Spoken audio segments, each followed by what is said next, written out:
In the last video, we have studied the anatomical and morphological evidences of evolution, and in this video, we will study paleontological evidences of evolution.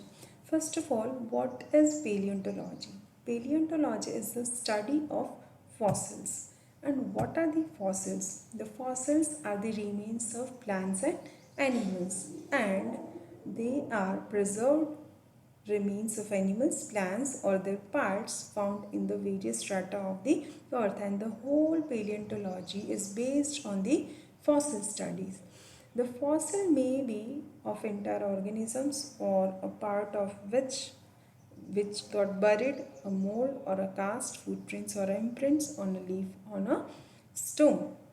Now, the father of the paleontology is Leonardo da Vinci. The father of modern paleontology is Cuvier, and the father of paleontology in India, which has contributed a lot in the field of paleontology, is Birbal Sahni sir. Now, we'll study the different process of the formation of the fossils. There are four possible methods by which fossils can be formed. Here certain images are seen.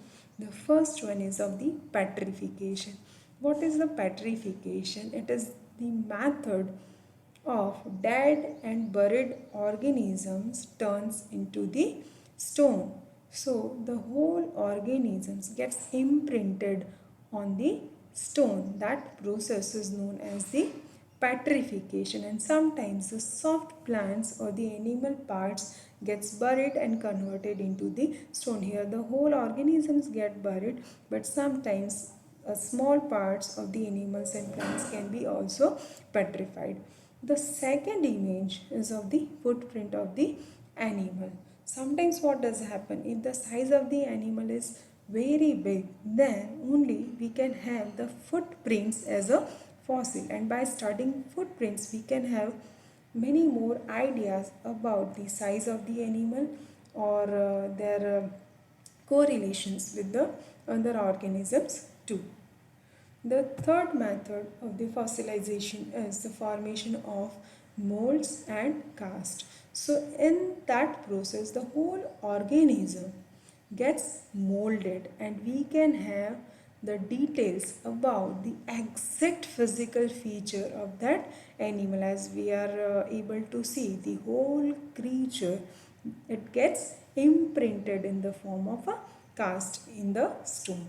The last is the fossilization in the resins or in the amber. As we know that the resins are the part of plant, that is the product of plant, that is secreted by the plant. Certain plants, they are secreted resins from their stem, and what does happen, the insects get entangled in the soft sticky resins, and later on the dried material can get fossilized of that insect, and that can be helpful in the study of that insect later on. Now we will study the significance of fossil study. Why we have to study the fossils? Under that, the first one is the missing link.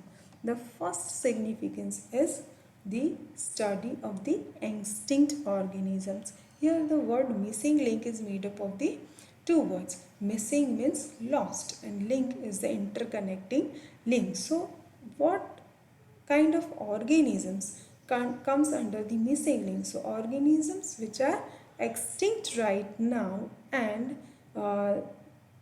which do share the characteristics of the two different groups. So they are the interconnecting link between the two groups and those organisms which are no more on this earth right now. Under that category of missing link, the most common example is the Archaeopteryx, and that is the link between the two groups, reptiles and birds.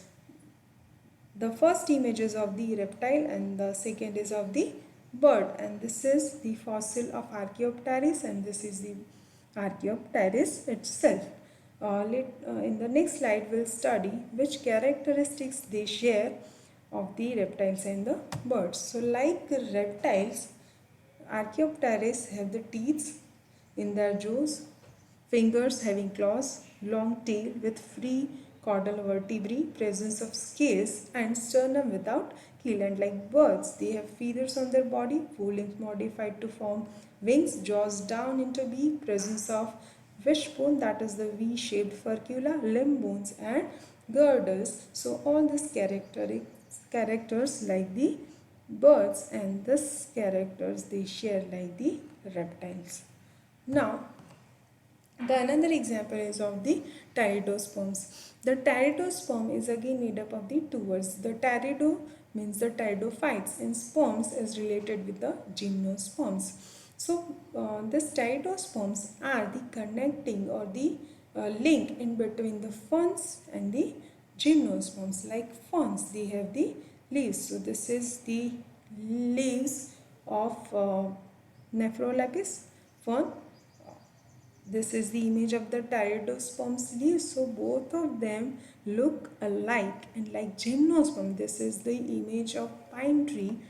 That is one of the gymnosperm, and this is the secondary growth in the stem of the gymnosperm. So like gymnosperm, they bear seeds and they show secondary growth in the stem. So this is how the pteridosperms are the missing link in between the ferns and the gymnosperm. Now we'll study the connecting links. What are the connecting links? The connecting links are different from the missing link as they are the present day living organisms which shares the common characteristics of the two adjoining groups. Now, under that, the first example we'll study that is of the Protopterus, which is also known as the lungfish, which is having the lungs, and that is the connecting link in between the fishes in the amphibians. Like fishes, they have paired fins and scales on the derm or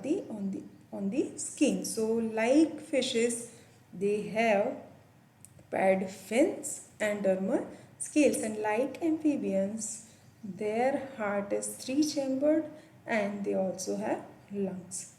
The second example under the connecting link is the ornithorhynchus. This ornithorhynchus is also known as the duck-billed platypus and spiny ant, which is the connecting link in between the reptiles and the mammals. Like reptiles, they are the oviparous and they have the cloaca, that is the common opening of three systems, that is the reproductive system, excretory system and digestive system.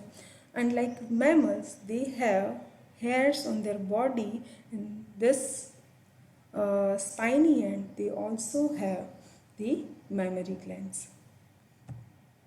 And the third example under the connecting link is the rabbit fish, which is also known as the chimera, which is the connecting link in between the cartilaginous fish and the bony fish. Now, the third application of studying fossil is the stratification or studying of the different strata of the soil.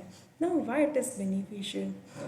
How does the different strata of soils are being formulated? The different strata shows the age of the particular soil. Let's say that if we are getting any of the fossil from the strata which was formed 40,000 years ago, then we can say that this fossil or this insect or organism is also 40,000 years ago, or that is also this many years old.